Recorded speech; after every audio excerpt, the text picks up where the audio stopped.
He happens to be near me now, and he enjoys a particularly warm welcome when he comes to Ireland. He's just released his Christmas album, and from that, he's going to perform his own unique version of Santa Claus is Coming to Town. You'll never guess who my next guest is. Mr. Michael Buble.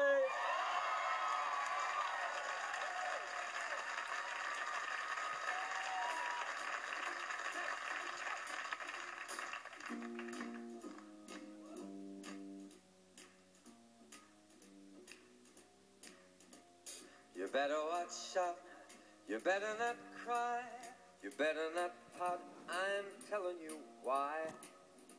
Santa Claus is coming to town. Hey. Making a list, checking it twice, he's gonna find out who's naughty or nice. Santa Claus is coming to town.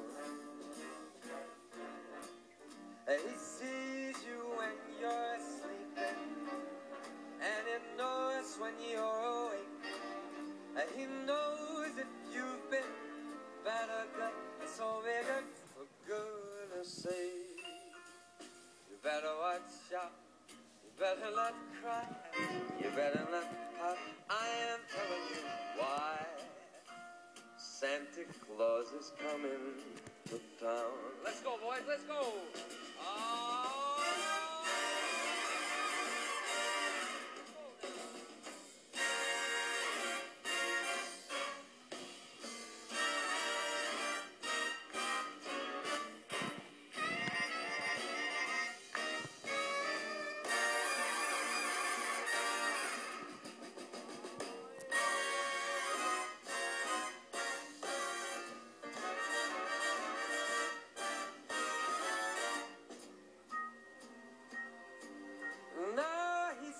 You when you're sleeping, and he knows when you're awake, and he knows if you've been bad or good, so be good for goodness sake.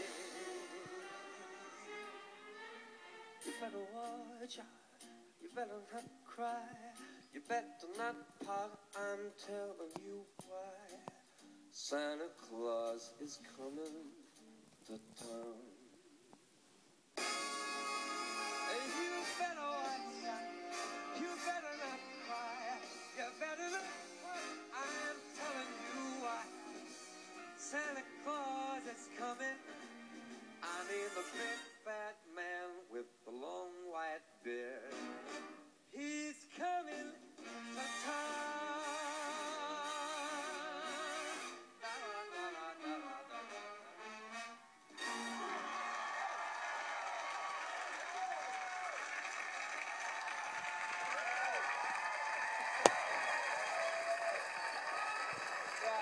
Thank you. Good to see you. Well, nice to see you. Sit. Hey, everybody. Welcome home. Thank you. Yeah, it feels like home. You guys, if you've ever been to Canada, you'd understand how similar that we are to you. Or you. Yeah, I guess. Yeah. Yes. Well, as you can hear, all the men are so glad to see you here tonight. I think so. Here he is again. Yes. I know you sang that beautifully, and it's Christmas. We've just taken down the Halloween decorations, Michael. I know. It's a little early, but you're getting in there early, which is good. Well, I need the money. Yes, of course. Hey, listen, what are you were switching on the Christmas lights at Brown Thomas earlier on? That was absolutely incredible, yeah. I didn't know what to expect. I went down there, and there was a couple 1,000 people or something. They said maybe between 4,000 and 6,000 women. Is that right? Yeah. There were men there, too. Really? There were men there, too. I saw them both, yes, that's right. It was, you know what, I didn't expect it, so I felt really special there. That was really nice for me. You really are nice. special, Mike.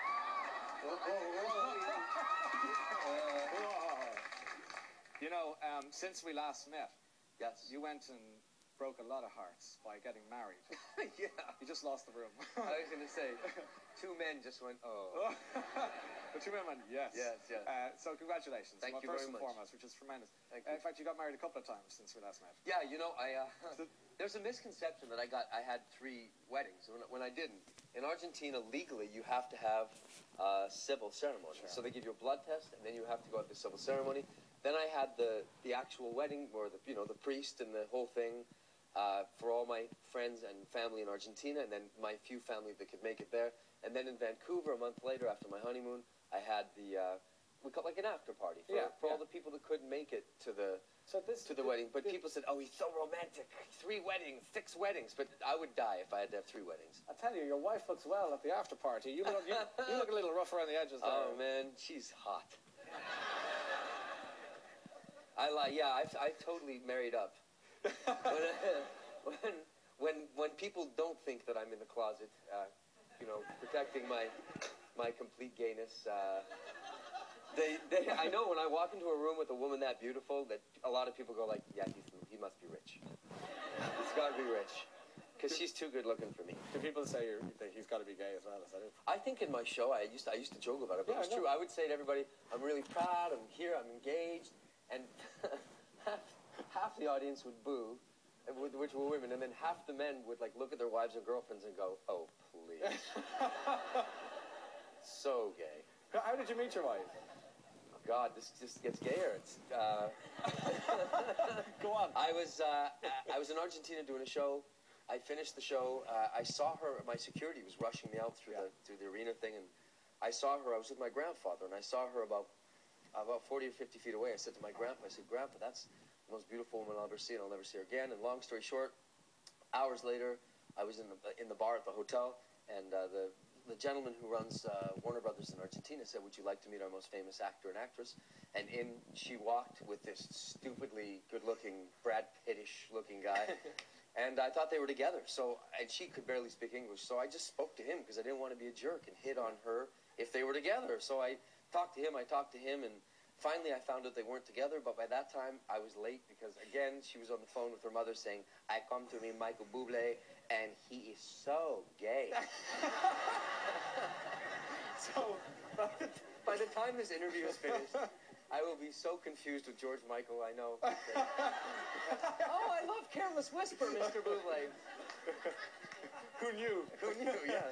So where did you get married? Did you say there were 2? Well, there was one real, wedding with the priest and the whole thing, a ceremony in Argentina, Buenos Aires, and then there was just a party for my family in Vancouver. The wedding you had, was it bells and whistles or low key? No, it was pretty amazing. It was really beautiful, and we had. I said to my wife, "Hey, I'm my band, because they're all my best friends. I said they're going to be there, and I can sing something." And she said, "No, thank you." She said, "I want Ricardo Montaner." So this guy, Ricardo Montaner, I called him, and he came and sang, and it was actually quite hilarious because they were all going crazy for him, and I was, yes, and I had no clue what he was saying. I'd never heard one of the songs, but I was, "Hey, Ricardo Montaner." It was really good, though. In Vancouver, my wedding was over at 2 a.m., and in Argentina, it's more like the Irish wedding. We danced till 6:30 in the morning. It's a proper wedding. Proper wedding. Then you all have breakfast together. That's a wedding to me. That's a good wedding. They were all there. I see the audience go, "Yes, breakfast, sausage, yes, yes." That's what we do, Michael. So you kind of had an Irish wedding, really, didn't you? Yes. In Argentina. Well, there's a reason I love it here. Like I said, there's there's things that I can say here, and you guys get it right away. Sure.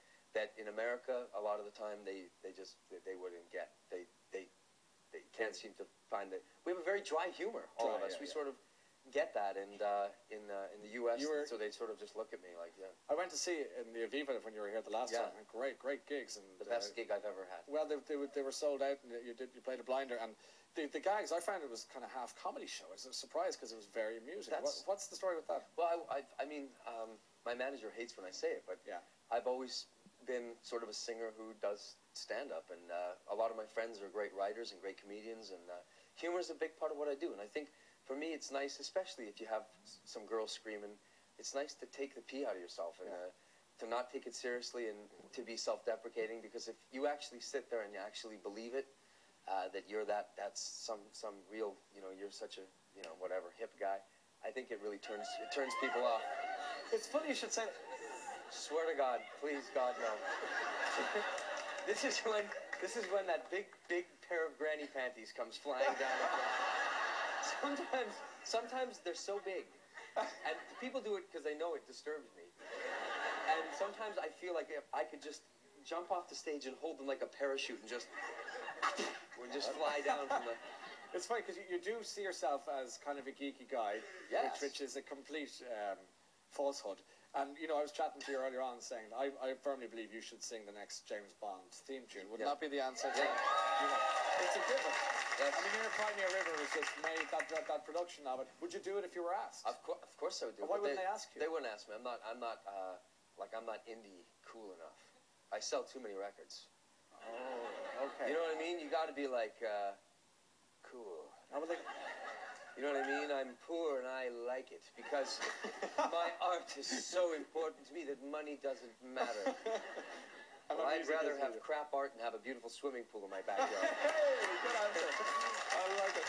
Come here, another guy who I've had so much fun on this program with, and I've met him since, is Peter Kay, and you've become friendly with him. Yeah, I like Peter so much. How did you strike up a friendship with Peter? He used to come with his nan to the shows Oh, in right. Manchester, and you know Peter. Peter is this wonderful gentleman. He's a gentleman. Big heart. He's funny. He's got a big heart. When he hugs you for a long time. Yeah. And the cool thing, the thing I like most about Peter is that, well, he's all those things.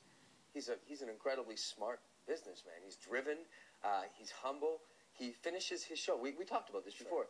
The guy finishes his show. You know, he's got whatever it is, 12,000 people. And at 10 o'clock, he's in bed eating crisps with his wife, you know, watching TV. Rock and roll. And that's, to me, that is so cool. That's kind of like my life. It's a really simple life. You forgot to mention he's very funny as well. Oh, he's hilarious. Which is he's absolutely hilarious. It's great. Why was Kim Kardashian in your life this last 10 days? What happened? Ladies and gentlemen, this is a perfect question because it goes right back to the American... I was doing a show in the U.S. in New York, and I wrote a joke for the show. Yeah. There's Chris Humphries and Kim.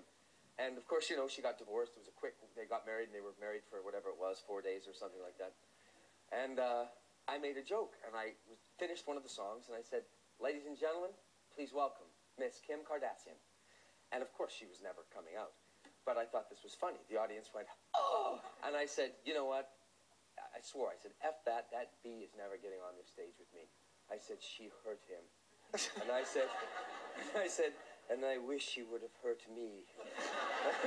And I said, her bum and her boobies, oh God, I said, I wish it was me in the sex tape with her. And I said all that, and it was never mean-spirited, it was self-deprecating, it was me actually being sweet with her and kind of making a fool of myself. But of course, the newspapers completely took it out of context and only wrote that I had called her a witch with a capital B, which... I did, but it was a joke. It was reported as the truth. Buble has spoken on Kardashian. That's what people were saying. Is like, the truth. Now that he's married, ooh, ooh, he's so happy. And you know, they came off me looking like I was like talking down to her through my nose. And of course, people make mistakes. People get married, and sometimes it's the wrong person, and sometimes you know you know. Honestly, 4 days after I got married, I was on the honeymoon with my wife. And we were in the most romantic place in the world, Disney World, with kids everywhere, and the parents with their kids seeing Mickey for the first time, and the people married, and the castle, and... Sorry. Do you know what's going on there? You know what's going on there? Okay. Again, why do I love you so much? Welcome home. Yes, I'm home, yeah. Anyway, sorry. Yeah, but it was all romantic, and we literally, we looked at each other, and we said, I hate your guts. Well, we've made a big mistake here. And I think it was like the finality of knowing that, you know, when we used to fight, we could say, like, I am leaving you. You know, I'm going and I'm never coming back. But now we're trapped forever. It's so romantic, Michael. Yes. So romantic. Would you like to have